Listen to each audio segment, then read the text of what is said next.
ताज्या घडामोडी पाहिजेत तर मग आजच C24 तास या आपल्या यूट्यूब चॅनलला लाईक करा, शेअर करा, सबस्क्राईब करा आणि बेल आयकॉनवरती क्लिक करायला अजिबात विसरू नका.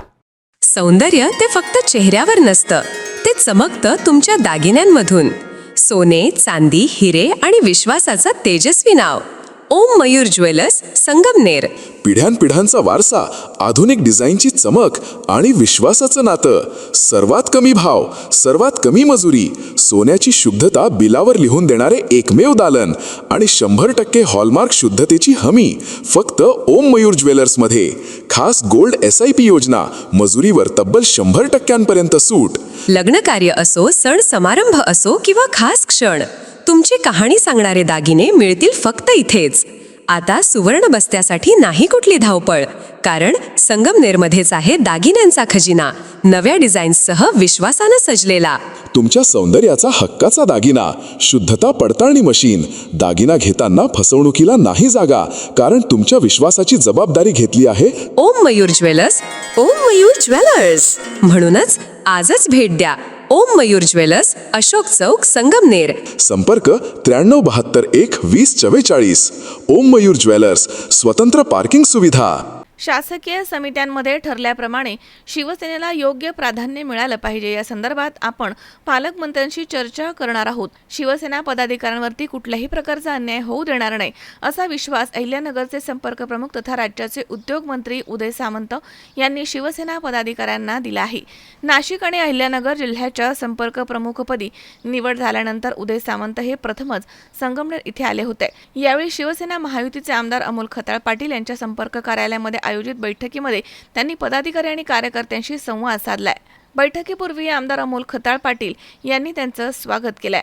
यावेळी शिर्डीचे माजी खासदार सदाशिव लोखंडे, शिवसेना जिल्हाप्रमुख कमलाकर कोते, प्रवक्ते संजीव भोर, युवासेना जिल्हाप्रमुख शुभम वाघ तसेच जिल्हा संघटक विठ्ठल घोरपडे, उपजिल्हाप्रमुख मारुती मेंगाळ, जगन देशमुख, रमेश काळे, रणजित ढेरंगे, तुषार गजे, ज्येष्ठ नेते संतोष रोहम, तालुका प्रमुख रामभाऊ रहाणे तसेच राजेंद्र सोनोने, तालुका संघटक मंजाबापू साळवे, शहर प्रमुख विनोद सूर्यवंशी, नगरसेविका साक्षी सूर्यवंशी, महिला उपजिल्हाप्रमुख दीपाली वाव्हळ, युवासेना उपजिल्हाप्रमुख सौरभ देशमुख तसेच तालुका प्रमुख सुशील शेवाळे, शहर प्रमुख सार्थक शेवाळे यांच्यासह शिवसेना महायुतीचे अनेक पदाधिकारी आणि कार्यकर्ते इथे मोठ्या संख्येनं उपस्थित होते.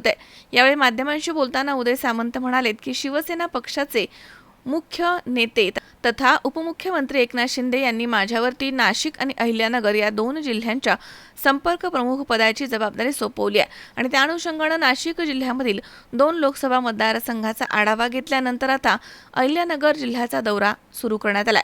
शिर्डी लोकसभा मतदारसंघामधील शिवसेनेच्या संघटनात्मक बांधणीचा आढावा घेण्यात येणार आहे. शिवसेना, महिला सेना, युवा सेना आदी सर्व विभागांमधील गटप्रमुखांपासून जिल्हा प्रमुखांपर्यंतची सर्व पदं भरलेली असावीत यासाठी ही बैठक आयोजित करण्यात आली आहे असे त्यांनी म्हटलंय. तर अहिल्यानगर जिल्ह्यामधील 2 लोकसभा मतदारसंघामध्ये शिवसेना पक्ष अधिक मजबूत व्हावा यासाठी सातत्यानं प्रयत्न केले जाणार आहेत असा विश्वास उदय सामंत यांनी व्यक्त केलाय. काय पूर्ण कार्यक्रम आहे? 8-10 दिवसापूर्वी शिवसेनेचे मुख्य नेते, आमचे पक्षप्रमुख आदरणीय एकनाथ शिंदे साहेबांनी अहिल्यानगर आणि नाशिक जिल्ह्याची संपर्क मंत्री म्हणून जबाबदारी माझ्यावर दिलेली आहे. काल मी नाशिक जिल्ह्यामध्ये होतो. नाशिक जिल्ह्याच्या 2 लोकसभेमध्ये मी पक्षीय आढावा घेतला आणि तोच आढावा 2 मतदारसंघाची एक बैठक लावून आज मी अहिल्यानगरमध्ये घेतोय. त्याच्यामध्ये गटप्रमुखापासून ते जिल्हा प्रमुखापर्यंत सगळी पदं भरलेली असली पाहिजेत. जी काही संघटनेमध्ये पदं आहेत, मग ती महिला असतील, युवा सेना असतील, आमची बेसिक शिवसेना असेल, ही सगळी परिपूर्ण असली पाहिजे. त्याचा आढावा मी घेणार आहे. दुसरं, पालकमंत्री महोदयांना सांगून ज्या शासकीय समित्या आहेत आणि त्या शासकीय समित्यांमध्ये आमचं समन्वय समितीचं जे काही ठरलेलं आहे त्या पद्धतीनं शिवसेनेला देखील प्राधान्य देणं. राष्ट्रवादी काँग्रेस पार्टी ते त्यांचे नेते त्यांना प्राधान्य देण्याच्या संदर्भामधली कारवाई करतील, परंतु शिवसेनेच्या कार्यकर्त्यांवर, पदाधिकाऱ्यांवर कुठेही महायुतीमध्ये अन्याय होऊ नये ही भूमिका घेण्यासाठीच आणि संघटना बळकट करण्यासाठी अहिल्यानगरच्या जिल्ह्याच्या संपर्क मंत्रीपदी माझी नियुक्ती माननीय एकनाथ शिंदे साहेबांनी केलेली आहे. तुमच्याकडे उद्योग खाता आहे. उद्योग खाता असताना कुठेतरी निधी खूप महत्त्वाचा असतो. निधी मिळतोय तेवढा कामं होत आहेत कारण नाही, अनेक उद्योग कामं विभागाला- आता केवळ घोषणा होताना नाही दिसतायत. उद्योग विभागाला निधीची अजिबात आवश्यकता नाही. हे बजेटेड खातं जरी असलं तरी त्याच्या अंडर जी MIDC आहे, MIDC जे महामंडळ आहे, ते आम्ही स्वतःचे पैसे स्वतः जनरेट करतो. त्याच्यामुळे आम्हाला बजेटची आवश्यकता लागत नाही. आपल्याला माहीत असेल की या पूर्ण जिल्ह्यामध्ये अमोल खताळ साहेबांनी देखील त्यांच्या मतदारसंघामध्ये MIDC मागितलेली होती. ती देखील कार्यवाही सुरू आहे. 2 ते 3 महिन्यामध्ये ती MIDC इथं तयार होईल. शिर्डीमध्ये फार मोठे प्रोजेक्ट माझ्याच कारकिर्दीमध्ये इथे सुरू होत आहेत, हे देखील आपल्याला माहिती आहे. श्रीगोंदा असेल, विठ्ठल लंके साहेबांचा मतदारसंघ असेल, या अनेक मतदारसंघामध्ये नव्यानं आम्ही MIDC करतो आहे. आणि भविष्यामध्ये मुंबई, पुणे, नाशिक याच्यानंतर अहिल्यानगरकडे उद्योजकांनी आकर्षित व्हावं यासाठी उद्योग विभाग कार्यतत्परतेनं काम करतो आहे. सध्या जर पाहिलं तर चिमुरड्यांवर बलात्कार किंवा अत्याचाराचं प्रमाण खूप मोठं वाढलंय. पुणे जिल्ह्यात मागील 3 महिन्यात 50 गुन्हे पोक्सो अंतर्गत दाखल झाले. काय वाटतं ही जी मानसिकता सध्या आहे कसं पाहता याकडे? नाही, ही मानसिकता ही विकृती आहे, ही नीच प्रवृत्ती आहे. ही पोलिसांनी खेचून काढली पाहिजे. या पद्धतीची आमची सगळ्यांचीच भूमिका आहे. आणि एवढी कडक कारवाई झाली पाहिजे की भविष्यामध्ये राज्यात नाही देशामध्ये असं धाडस या विकृतीचं परत होणार नाही, अशा पद्धतीची कारवाई झाली पाहिजे. मात्र तरी सुद्धा पाहिलं तर रोजच नवीन नवीन घटना समोर येत आहेत. कुठेतरी कायद्यांची अंमलबजावणी कठोरपणे होत नाही असं वाटतं. नाही, केली पाहिजे. कायद्याची अंमलबजावणी नक्कीच पोलीस आपल्या परीनं करतात, पण त्याच्यापेक्षा कडक कारवाई केली पाहिजे.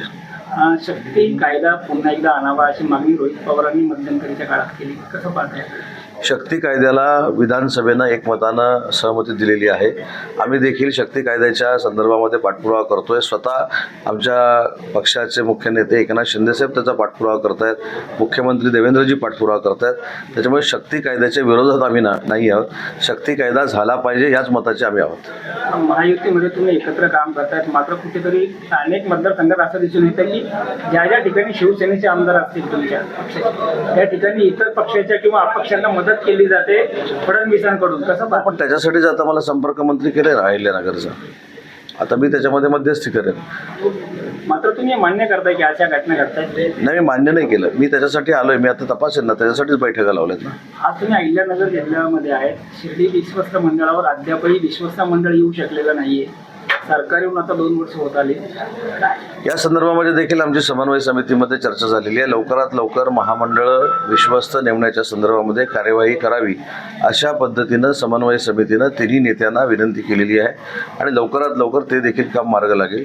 अजून एक महत्त्वाची गोष्ट जी काल सकाळपासून माझ्या विभागाची एक अशी वेगळ्या पद्धतीनं श्रेय घेण्याचा प्रयत्न काही लोक करत आहेत, ते म्हणजे 1976च्या नियमानुसार आमच्या एका अधिकाऱ्यानं काहीतरी हिंदीची परीक्षा घ्यावी असं मंत्रालयाच्या प्रधान सचिवांना देखील न विचारता काहीतरी पत्रक काढलं. ते मला कळल्यानंतर मी स्पष्ट पद्धतीनं ते हिंदी परीक्षा रद्द केली आणि ती भविष्यामध्ये हिंदी परीक्षा घ्यावी की नाही याच्याबद्दल देखील मी आढावा घेणार आहे. कारण 1976मध्ये महाराष्ट्राची परिस्थिती वेगळी होती, 2026मध्ये महाराष्ट्राची आणि अधिकाऱ्यांची परिस्थिती वेगळी आहे. शक्यतो हिंदीची परीक्षा कशासाठी घेतली जात होती याचा आम्ही आढावा घेऊ आणि त्याची जर आवश्यकता नसेल तर ती हिंदीची परीक्षा आम्ही बंद करण्याचा निर्णय घेणार आहोत. आपला महाराष्ट्र मराठी भाषिक आहे, मग अशा असताना आतापर्यंत मराठी पाट्या अनेकदा दिसत नाही. मराठी भाषा बोलण्यासाठी विरोध केला जातो, अनेक व्हिडिओ व्हायरल होतात. याच्यावर काय? मराठी भाषा ही महाराष्ट्रातल्या प्रत्येक व्यक्तीला आली पाहिजे या मताचा मी मराठी भाषेचा मंत्री आहे. ही काही सक्ती नाही, ही मराठी माणसाची भावना आहे. जर जिल्हाधिकारी म्हणून महाराष्ट्रामध्ये खुर्चीमध्ये बसत असताना मराठी शिकत असतील तर जे उद्योगधंद्याला इथे लोक परराज्यातली आलेली आहेत त्यांनी हिंदी शिकायला काय अडचण आहे. आणि ही काही सक्ती नाही, शेवटी ही व्यवहाराची भाषा आहे, ही आपली मातृभाषा आहे. इथं बहुसंख्य म्हणजे 100% लोक मराठी जर बोलत असतील तर अमराठी लोकांनी देखील मराठी शिकून घेतली पाहिजे आणि ते शिकून घेणं यासाठी मारामारी करणं नाही. त्याच्यासाठी मराठी भाषा देखील एक ॲप तयार करते 2 महिन्यामध्ये, जेणेकरून या ॲपच्या द्वारे जी अमराठी लोक मराठी भाषा शिकू इच्छितात त्यांना मोफत आम्ही शिकवण्याचा प्रयत्न करणार आहोत. शावीस शेख, C24 तास, संगमनेर.